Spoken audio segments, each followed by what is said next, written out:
기도하겠습니다. 하나님, 오늘도 주의 말씀 앞에 섭니다. 아버지, 함께하여 주시옵시고 우리 인생 살아가는 동안에 온전히 주님을 따라서, 주의 말씀을 따라서 아버지 하나님 거룩하고 정결하게 살아내는 인생 될 수 있도록 주여 도와주시옵소서. 감사드리며 살아계신 예수 그리스도의 이름으로 기도합니다. 아멘. 오늘도 하나님의 말씀을 같이 보도록 하겠습니다. 계속해서 우리 사도행전 오늘은 3장 12절에서 26절까지의 말씀을 같이 봅니다. 우리가 지난주에 살펴보았듯이 베드로와 요한이 못 걷게 된 이 거린을 고치게 되는 그런 기적의 역사를 우리가 함께 보았습니다. 그 이후의 내용으로 오늘 말씀을 우리가 계속해서 보도록 하겠습니다. 그래서 오늘 말씀을 보면 11절에 나은 사람이 베드로와 요한을 붙잡으니 모든 백성이 크게 놀라며 달려나가 솔로몬의 행강이라 불리우는 행각에 모이거늘이라고 했습니다. 그래서 3장 11절부터 26절까지 베드로의 설교가 이어지게 되는데 그 청중이 모두 이스라엘 사람들이었기 때문에 베드로는 하나님을 아브라함과 이삭과 야곱의 하나님으로 오늘 본문에서 일컫고 있고, 또 선언하기를 하나님이 거룩한 선지자들의 입을 통하여 말씀하신 바라고 또 말하고 있습니다. 또 설교 마지막 부분에서는 하나님께서 그들의 조상 아브라함과 세우신 언약에 대해서 또 말하고 있음을 우리가 보게 될 것입니다. 그래서 평생 이렇게 어찌 보면 사람들의 멸시천대와 또 어떤 신체적인 불구로 인하여서, 신체적인 결합으로 인하여서 많은 사람들에게 무시당하고 억압당하고, 또 자신의 인생이 아무런 희망 없이 살아가는 자들에게 하나님의 역사로 인하여서, 또 하나님의 사람들로 인하여서 하나님의 사람들이 수단이 되어서 하나님의 역사가 벌어지게 된 것입니다. 그래서 거린이 고침받게 된 이 기적을 통해서 사람들이 운집했고, 또 이 기적의 실체 또는 이 기적의 목적이라고 한다면 예수 그리스도에 대한 증거라고 볼 수 있습니다. 그래서 예수님을 전할 수 있는 기회가 제공되었다는 것입니다. 12절에 베드로가 이것을 보고 백성에게 말하되 이 이스라엘 사람들아, 이 일을 왜 놀랍게 여기느냐? 우리 개인의 권능과 경건으로 이 사람을 걷게 한 것처럼 왜 우리를 주목하느냐라고 말하고 있습니다. 이 말하되라고 하는 것은 어떤 일에 대한 답변으로 그 경위를 설명할 때 이 단어를 쓰고 있는데, 사람들에게 베드로가 설교할 기회가 주어졌고, 또 이 일에 대해서, 이 기적에 대해서 자신들을 주목할 것이 아니고 이 역사의 본질적인 부분, 이 역사의 실체, 이 역사가 어떻게 일어났는지에 대해서 말씀하고 있다라고 볼 수가 있고, 이 말씀은 결국 이 기적의 기원이 하나님께로부터 온 것이다라고 말하고 있습니다. 또 이스라엘 사람들아라고 호칭하고 있습니다. 이 설교를 듣는 대상이 이스라엘 사람들이었기 때문에 이 사람들이 결국에는 율법과 약속을 받은 이 히브리 사람들, 선민임을 상기시키고 있다는 것이죠. 이 이스라엘 사람들아라고 하면서 또 그 사람들에게 왜 놀랍게 여기느냐라고 말하고 있습니다. 사람들의 잘못된 관심을 책망하고 있습니다. 지금 관심은 눈에 보이는 이 사람들 베드로와 요한이 아니고 하나님께로 관심이 가야 하는데, 그 관심이 지금 베드로와 요한에게 쏠려 있기 때문에 이를 책망하고 있고, 또 주의를 환기시키는 질문이라고 볼 수 있습니다. 그래서 이 동인이라고 하는 것이 결국 하나님께 있음을 상기시키고 사람들의 관심과 주의를 오직 하나님과 또 이 하나님 하시는 일과 또 예수 그리스도에게 집중시키고 있다라는 것입니다. 이 사도들은 단지 예수 그리스도의 심부름꾼이죠. 수단일 뿐입니다. 그래서 사도들은 어떻게 하면 사람들로 하여금 이 기적의 실체가 되시는 하나님을 보여주고 하나님을 어떻게 하면 증거할 수 있을 것인가에 대해서 생각하는 사람들입니다. 그래서 이 사도들이 결국은 드러내고 싶어 하는 것이 예수 그리스도인 것이지 그들 자신은 아니라는 것이죠. 그래서 사도들은 성령을 받기 이전에는 자기 중심적으로 자기 삶에 포커스가 되어서 모든 것이 자기 삶에 집중이 되어서 살아갔다고 한다면 이제 성령을 체험하고 자신들의 죄를 깨달음으로써 하나님의 은혜를 사모하게 되고 자신이 어떠한 존재인지를 깨닫게 되었다는 것이죠. 하나님의 은혜라고 하는 것은 본질적으로 우리가 하나님 앞에 어떠한 존재인가를 바로 알게 되는 것입니다. 바로 깨닫게 되는 것이 바로 하나님의 은혜라고 볼 수가 있습니다. 하나님의 은혜를 받은 자들은 그러하기 때문에 결코 교만하지 아니하고 자신이 어떠한 존재, 본질상 진노의 자녀이고 죄로 인하여 죽을 수밖에 없는 존재임을 알기 때문에 이 육신의 연약함을 알기 때문에 교만하지 않고 겸손하게 그리고 하나님 앞에 그 말씀 앞에 순종하는 삶으로 일관할 수밖에 없다라는 것입니다. 13절 말씀 보면 아브라함과 이삭과 야곱의 하나님 곧 우리 조상의 하나님이 그의 종 예수를 영화롭게 하셨느니라. 너희가 그를 넘겨주고 빌라도가 놓아주기로 결의한 것을 너희가 그 앞에서 거부하였으니 라고 말하고 있습니다. 그래서 아브라함과 이삭과 야곱의 하나님, 이 말씀은 출애굽기에서 최초로 사용된 표현인데 유대 사람들에게 자신들이 하나님의 백성이고 하나님의 자녀라는 것을 그리고 이 아브라함과 이삭과 야곱은 결국 하나님과의 이 언약의 관계로 맺어진 관계라고 볼 수 있기 때문에 하나님과 언약 관계에 있는 아브라함이 그랬던 것처럼 이삭이 그랬던 것처럼 야곱이 그랬던 것처럼 지금 너희들도 하나님과 언약 관계에 있는 자라는 것을 실감할 수 있도록 표현하고 있습니다. 그래서 구약이 성경 바탕 위에서 구약의 완성자이신 예수 그리스도, 구약은 오실 예수님, 신약은 오신 예수님에 대해서 말씀하고 있는데 이 예수님에 관한 복음을 전하고 있음을 시사하고 있습니다. 13절 말씀에서 이 종이라는 것, 이 종 또는 이제 소자라고 볼 수가 있는데 이 종이라는 것은 결국 고난의 종이죠. 그래서 세상의 죄를 짊어지고 가는 어린 양의 모습, 하나님의 종으로서 예수 그리스도께서 낮아지신 이 신분과 그 직무에 대해서 말씀하고자 할 때 이 종이라는 표현을 쓰고 있습니다. 그의 종 예수를 영화롭게 하셨다. 영화롭게 하다라는 것은 구약에서부터 예언된 메시아가 곧 예수 그리스도라는 것을 나타냅니다. 또 하나님의 아들임을 이 구약 성경을 인용하여서 증거하고 있는데 그러면서 이제 유대인들의 죄악에 대해서 말하고 있다라는 것입니다. 유대인들이 예수님을 넘겨주고 부인하였으니 사도들은 그들의 죄를 깨우치기 위하여서 이제 통렬하게 책망하고 있는 모습을 보게 됩니다.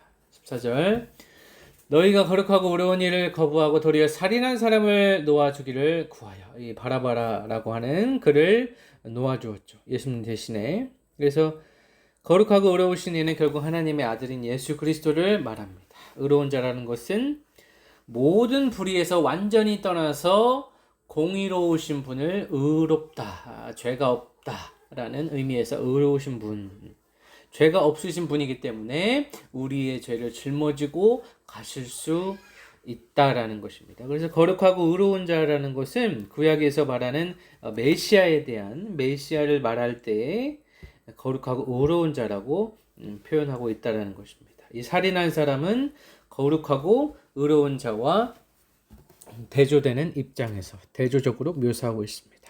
바라바를 가리키고 있다라는 것이죠. 15절 말씀 봅시다.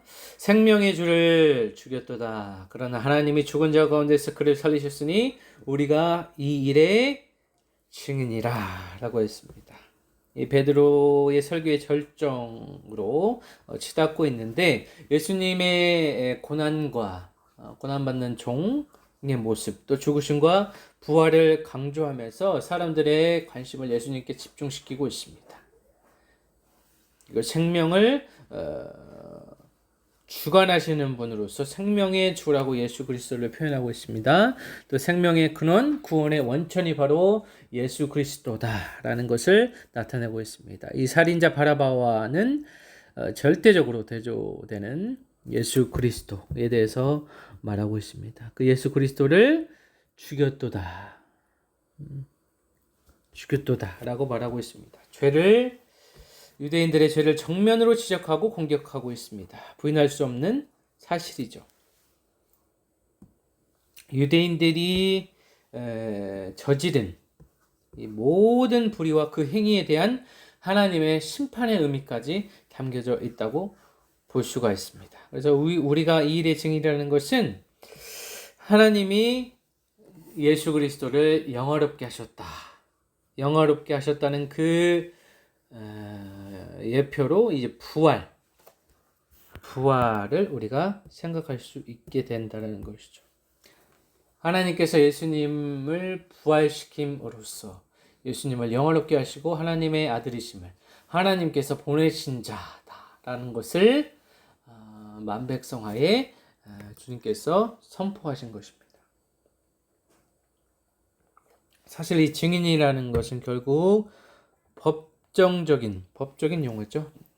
그래서 사실에 근거하여 진술해야 함을 강조할 때 이 증인이라는 표현을 우리가 쓰게 됩니다. 그래서 모든 이 일이 사실이라는 것을 나타내고 있습니다. 우리 16절 말씀 보겠습니다. 그 이름을 믿음으로 그 이름이 너희가 보고하는 이 사람을 성하게 하였나니 예수로 말미암아 난 믿음이 너희 모든 사람 앞에서 이같이 완전하게 낫게 하였느니라 라고 말씀하고 있습니다. 이 사도들의 표현이라고 한다면 이 표현이 자신들이 이 사람을 고친 것이 아니고 결국 하나님께서 능력을 베푸셔서 그 능력을 실행하는 수단으로서 자신들이 쓰임을 받았다라는 것입니다. 그래서 예수로 말미암아 이것이 포인트죠. 예수 그리스도로 인하여서 이 사람이 나음을 입었다라는 것입니다. 결국 이 믿음의 기초 위에서 이 기적의 역사가 일어났고 그 믿음이 결국은 예수 그리스도를 통하여서 얻어지는 믿음입니다. 그래서 믿음의 근원적인 출처 또한 예수 그리스도 주님이시라는 것을 나타냅니다. 17절 형제들아 너희가 알지 못하여서 그리하였으며 너희 관리들도 그리한 줄 아노라.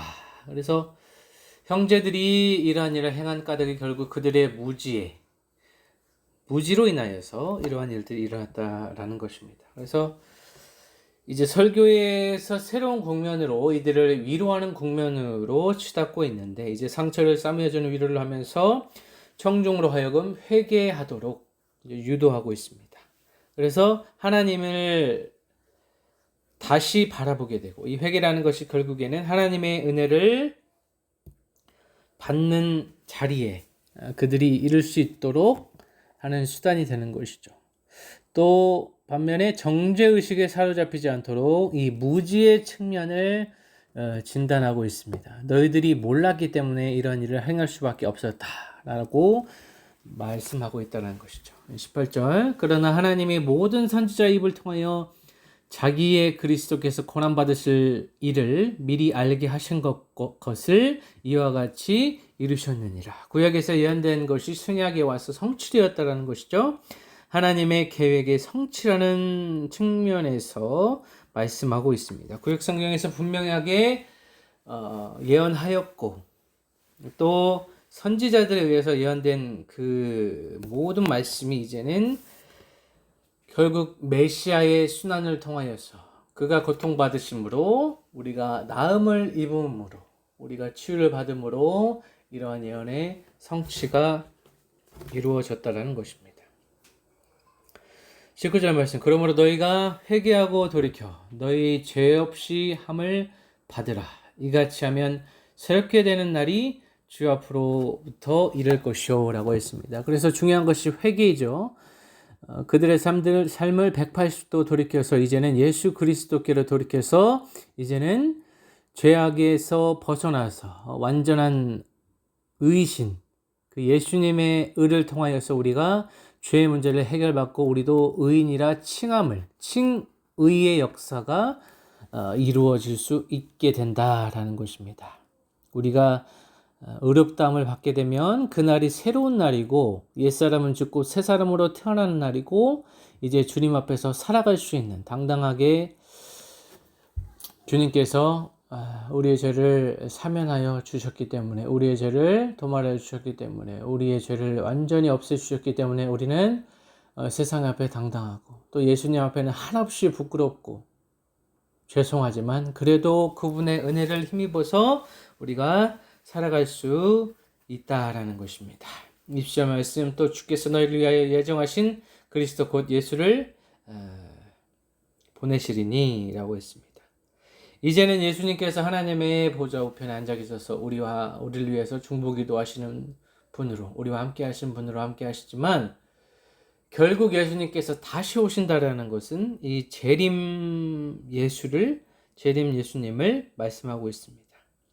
재림하실 예수님께서 이제 메시아로 오셔서 이미 이 메시아로 오신 분이 재림 예수님으로 오셔서 그 사역을 완수하시겠다라는 것입니다. 그래서 유대인들에게 있어서 메시아의 시대가 이제 도래하고 예수님을 메시아로 믿는지에 대한 여부가 중요하다라는 것입니다. 예수님을 메시아로 수용하고 믿고 따르고 자신의 모든 인생을 예수님 앞에 드릴 수 있느냐가 관건이라는 것이죠. 21절. 하나님이 영원전부터 거룩하신 선지자들의 입을 통하여 말씀하신 바 만물을 회복하실 때까지는 하늘이 마땅히 그를 받아들이라 라고 했습니다. 만물을 회복하실 때라고 했습니다. 그래서 여인의 후손을 통하여서 예수님을 통하여서 회복하리라고 예언하셨고 그것을 성취하셨습니다. 또 땅에서 모든 죄와 불의를 제거하셨죠. 그래서 하늘에 있는 것이나 땅에 있는 모든 것이 다 그리스도 안에서 통일되고 회복되어져서 그 지으신 본래의 목적대로 이제 돌아가는 것이 만유를 회복하실 때라고 볼 수 있습니다. 그래서 그리스도의 속죄를 인하여서 이미 시작된 이때가 주께서 재림하실 때 완전히 온전하게 완성될 것이다 라는 것을 말씀하고 있습니다. 22, 23절 보면 모세가 말하되 주 하나님이 너희를 위하여 너희 형제 가운데서 나 같은 선지자 하나를 세울 것이니 너희가 무엇이든지 그의 모든 말을 들을 것이라.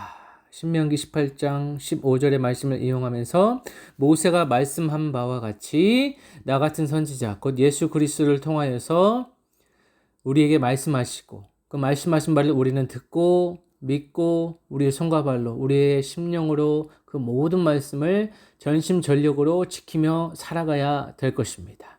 23절. 누구든지 그 선지자의 말을 듣지 아니하는 자는 백성 중에서 멸망받으리라 하였고 라고 하면서 신명기 18장 19절의 말씀을 인용하면서 이제 그 말씀의 무게, 그 말씀의 경중에 대해서 또 그 말씀이 결국에는 우리의 영생과도 관련이 있지만 우리의 심판과도 관련되어 있다라는 것을 말씀하고 있습니다. 이 멸망받는다는 것은 결국 최후의 심판을 말씀하고 있다는 것이죠. 24절. 또한 사무엘 때부터 이어 말한 모든 선지자도 이때를 가리켜 말하였느니라. 모세와 사무엘 또 그 이후의 모든 선지자들이 이에 대해서 언급하였고 또 모두가 예수 그리스도를 증거하고 있음을 강조하고 있습니다. 그래서 이때 예수님이 이제 다시 오실 때를 또 예수님께서 오신 때 또 돌아가실 때 또 다시 오실 때를 말씀하고 있다는 것입니다. 25절 너희는 선지자들의 자손이요 또 하나님의 너희 조상과 더불어 세우신 언약의 자손이라. 아브라함에게 이르시기를 땅 위의 모든 족속이 너희 씨로 말미암아 복을 받으리라 하셨으니 라고 했습니다. 그래서 하나님께서 이스라엘 백성들의 조상과 언약하셨고, 그 언약이 당대를 살아가는 이스라엘 백성과 또 그 예수 그리스도를 믿는 오늘날에 이르기까지 이 언약이 살아있다라는 것입니다. 이제 바로 이 이스라엘 백성이 그 약속의 유업을 받을 자녀다라는 것입니다. 우리 모두가 하나님의 언약을 유업으로 받았다라는 것이고, 그 언약의 무게가 있다라는 것입니다. 그 언약을 지키는 자와 그 언약을 지키지 않고 살아가는 자에게는 반드시 아주 큰 차이가 있고 갭이 있다라는 것입니다. 그래서 아브라함과의 그 언약에서 하나님은 그 후손들에게 복을 내리시겠다고 말씀하셨습니다. 땅 위의 모든 족속이 너로 말미암아 복을 받는다라는 것입니다. 우리도 아브라함의 자손이기 때문에 영적인 아브라함의 자손으로서 모든 족속에게 구원의 소식, 영생의 소식, 진리의 소식을 예수님께서 주려고 오셨다라는 말씀입니다. 3장 26절 하나님이 그 종을 세워 복 주시려고 너에게 먼저 보내사 너희로 하여금 돌이켜 각각 그 악함을 버리게 하셨느니라 라고 말씀하고 있습니다. 너희에게 먼저 보냈다. 너희에게. 유대인들은 본문의 진술대로 하나님의 특별한 주권 안에서 먼저 선택받은 소위 선민이라고 하죠. 이 선민의 은혜를 받았습니다. 하지만 그들은 예수님을 버렸지만, 예수님을 결국 버리게 됐지만 또 회복할 수 있는 그 기회를 예수 그리스도께서 또 허락하여 주셨다라는 것입니다. 그래서 이스라엘 백성들은 선지자들의 자손이고 언약의 자손이고 약속의 자손인 것입니다. 구원이 예루살렘으로부터 시작되는 것은 당연한 것이죠. 그래서 그 이스라엘 백성들이 받았던 또 여러 선지자, 또 아브라함과 이삭과 야곱에게, 또 모세에게 하나님께서 또 말씀하신 것 같이 그들에게 임했던 큰 복과 특권을 상기시키게 하는 목적을 가지고 있습니다. 그래서 우리가 지금 해야 될 것은 너희로 하여금 돌이켜 각각 그 악함을 버리게 하였다라고 했습니다. 모든 사람이 회개하여 악함을 버리고 그리스도께로 돌아올 것을 마지막으로 베드로는 호소하고 있다라는 것입니다. 오늘 말씀을 통하여서 우리가 알 수 있는 것은 결국 우리 눈앞에 벌어지는 현상보다는 그 현상 너머의 그 현상, 그 기적을 일으키신 하나님이 어떠한 분이시고 또 그 하나님이 우리 인생에 어떠한 인생으로 우리가 살아가기를 원하시는지가 가장 중요하다고 볼 수가 있습니다. 우리는 우리의 현실로 인하여서 어떤 특정한 상황으로 인하여서 우리가 하나님을 볼 수 없게 되는 경우가 있습니다.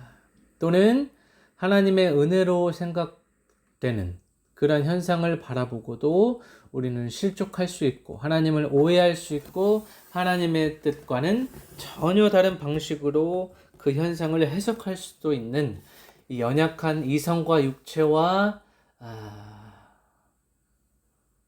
어떤 멘탈을 가지고 있다는 것이죠. 충분히 넘어질 수 있는 가능성.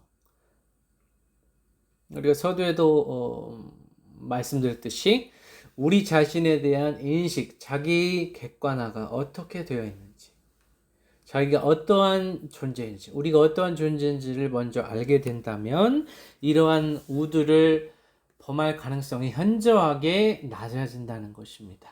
그리고 겸손한 사람으로 살아갈 수 있습니다. 겸손한 사람은 결국 하나님의 뜻과 가깝게 갈 수 있는 가능성을 가지고 있다는 것이죠. 왜냐하면 겸손하면 하나님의 말씀을 듣게 되고 그 말씀을 듣는 자들은 많이 들으면 들을수록 꼭 좋은 것은 아니지만 역효과가 날 수도 있습니다.